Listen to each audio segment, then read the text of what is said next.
नमस्कार. तुम्ही जो बघताय शेंगाचा प्लॉट, भुईमुग शेंगाचा प्लॉट आहे आणि जवळजवळ 21 जूनला आम्ही शेंगाची पेरणी केली होती. त्याच्यानंतर 20 दिवसानं शेंगामध्ये पहिलं कोळपं घेतलं. कोळपं अतिशय सुंदर पद्धतीने लागलं. थोडी थोडी माती लागली शेंगाच्या याला. त्याच्यानंतर 23 दिवसानंतर एक फवारणी घेतली. त्याच्यानंतर लागवड टाकली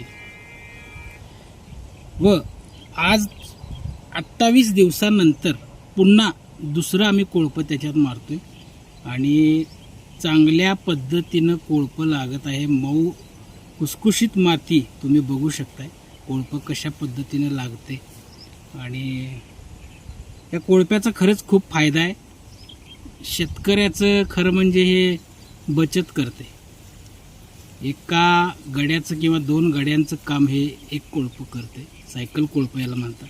बरीच वर्ष झालं आमच्याकडे आहे. इकडं पाठीमागे खाली त्याला दगड ठेवला आहे. दगड ठेवल्यामुळं फायदा काय होते, कोळपं व्यवस्थित लागतं आणि आतमध्ये खोलवर लागून जे काय मध्ये तणकाट आलेलं असते ते निघून पडते. तुम्ही बघू शकता कशा पद्धतीनं हे कोळपं लागलेलं आहे आणि माती कशी लागत आहे बघा.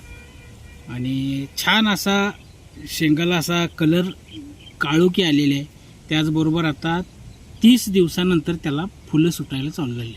तुम्ही बघू शकता. हे बघा, ही छोटी छोटी फुलं ही दिसतात तुम्हाला आणि प्रत्येक झाडाला आता फुल यायला सुरुवात झालेली आहे 30 दिवसानंतर.